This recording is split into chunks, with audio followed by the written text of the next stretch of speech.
ఎటువంటి radiation leaks కనిపించలేదని చెప్పారు. ఇది చాలా కీలకమైనది.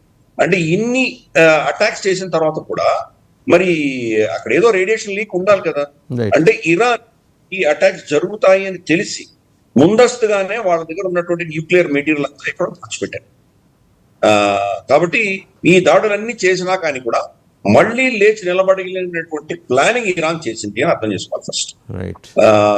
ఇజ్రాయెల్ ఏంటంటే ఫస్ట్ వేవ్ లో వాళ్ళ ఎయిర్ డిఫెన్స్ సిస్టమ్స్ అన్ని కూడా ధ్వంసం చేసి వాళ్ళ ఎయిర్ పవర్ అంతా కూడా నాశనం చేశారు. ఇప్పుడు ఇరాన్ కి ఎయిర్ పవర్ లేదు.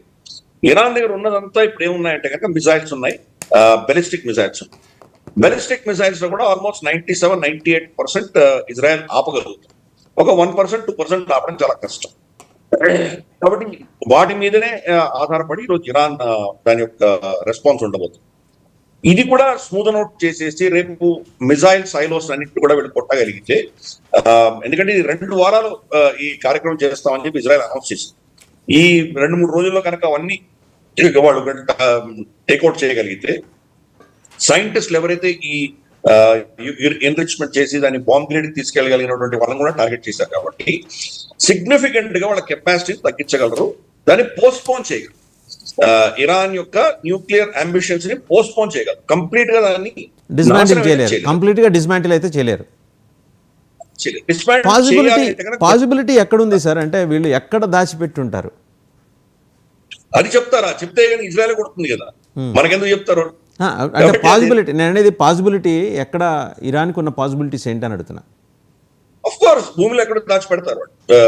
ఎక్కడ తొందరగా వారికి దొరకనట్టుగా కొండల్లో ఎక్కడో గుహల్లో ఎక్కడో దాచిపెడతారు.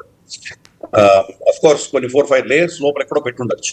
మీరు ఎంత బంకర్ బస్టర్ బాంబ్ పెట్టినా కానీ కూడా వాళ్ళు సీల్ చేసేసి లోపల ఎక్కడో పెట్టేస్తారు. సో కాబట్టి అంటే ఇవన్నీ రైడ్స్ అయిపోయి కంప్లీట్ అయిపోయి నాశనం అయిపోయిన తర్వాత మెల్లిగా దాన్ని బయటకు తీస్తారు. ఇన్ఫాక్ట్ ఐఏఈఏకి వీళ్ళు చెప్పింది కొన్ని అంశాలు, చెప్పని కొన్ని ఉన్నాయి. ఇజ్రాయెల్ వాళ్ళకి తెలిసిన ఇన్ఫర్మేషన్ ఉండడం మేరకు అన్నిటి కొట్టారు. కానీ ఇప్పుడు ఇరాన్ ని ఎవరు ఆపలేదు. నెక్స్ట్ స్టేజ్ కి వెళ్ళి వాళ్ళు న్యూక్లియర్ డెటనేషన్ చేసి న్యూక్లియర్ బాంబ్ మా దగ్గర ఉంది అని డిక్లేర్ చేసేటువంటి స్టెప్ ని ఎవరు ఆపలేదు. కాబట్టి ఫస్ట్ వేవ్ తట్టుకోగలిగితే ఇరాన్ ఈ న్యూక్లియర్ మెటీరియల్ వాళ్ళు దాచిపెట్టగలిగితే, అఫ్ కోర్స్ న్యూక్లియర్ సైంటిస్ట్ చాలా మందిని చంపారు, కానీ కంప్లీట్ 100% ఎలిమినేట్ చేయలేదు కదా.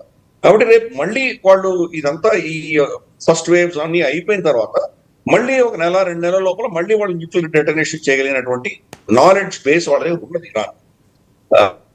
ఇజ్రాయెల్ కనుక దీన్ని నిజంగా వాళ్ళని ఆపగలిగి వాళ్ళ కెపాసిటీని కంప్లీట్ గా నాశనం చేయాలంటే కనుక గ్రౌండ్ ఆపరేషన్స్ చేయాలి. గ్రౌండ్ ఆపరేషన్స్ కి వెళ్ళి ఎక్కడ న్యూక్లియర్ మెటీరియల్ ఉందో అది ఇరాన్ నుంచి బయటికి తీసుకురావాలి. ఫిజికల్ గా బయటికి తీసుకొచ్చేంత వరకు, వాళ్ళ దగ్గర న్యూక్లియర్ మెటీరియల్ ఉన్నంత వరకు, ఈరోజు కాకపోతే రేపు, రేపు కాకపోతే ఎల్లుండైనా ఇరాన్ తప్పకుండా న్యూక్లియర్ డెటనేషన్ చేసి తీరుతుంది, న్యూక్లియర్ పవర్ గా డిక్లేర్ చేసుకోగలదు. అందుకనే ఇది ఒక చాలా క్రిటికల్ ఆపరేషన్స్ కింద మనం భావించాలి. ఫస్ట్ ఇనిషియల్ సక్సెస్ ఎలాగో చూస్తున్నాం మన ఇజ్రాయెల్, ఎందుకంటే వాళ్ళకున్న పాయింట్ ప్రెసిషన్, తర్వాత బాంబర్స్, వాళ్ళ దగ్గర F-35 ఉన్నాయి. కాబట్టి ఇరాన్ కి ఆ కెపాసిటీ లేదు కాబట్టి నేను ఈజీగా వాళ్ళు సునాయాసంగా దాన్ని కొట్టగలరు. కానీ ఇరాన్ కూడా దీన్ని ప్లాన్ చేస్తుంది. దీన్ని ఎలా ఇజ్రాయెల్ దాడుల్ని ఎలా తట్టుకోవాలని వాళ్ళు కూడా ప్లాన్ చేశారు. వాళ్ళు అంత సునాయాసంగా వాళ్ళు సరెండర్ అయిపోయేటువంటి పరిస్థితి లేదు. రెజిమ్ చేంజ్ కోసం ఇతను ట్రై చేస్తున్నాడు మన బెంజమిన్ నెతన్యాహు. అమెరికా బహుశా అక్కడ నేతృత్వ మార్పిడి గురించి అంతగా ఆలోచన చేయట్లేదు అమెరికా. సో ఇవన్నీ కూడా ఏంటంటే జియో పాలిటిక్స్ లో మనకు ఎవరు సపోర్ట్ చేస్తున్నారు అన్నది ఎప్పుడు కూడా క్లమ్జీ అట్మాస్ఫియర్ అయితే అలాగే ఉంటుంది. ఎప్పుడు ఎవరు ఎందుకు ఎలా సపోర్ట్ చేస్తున్నాను. అయితే ఒక డౌట్ సార్, ఇరాన్ దగ్గర ఉన్న వెపనరీ అంతా కూడా వాళ్ళ మిసైల్స్ కానీ 1960s నాటివి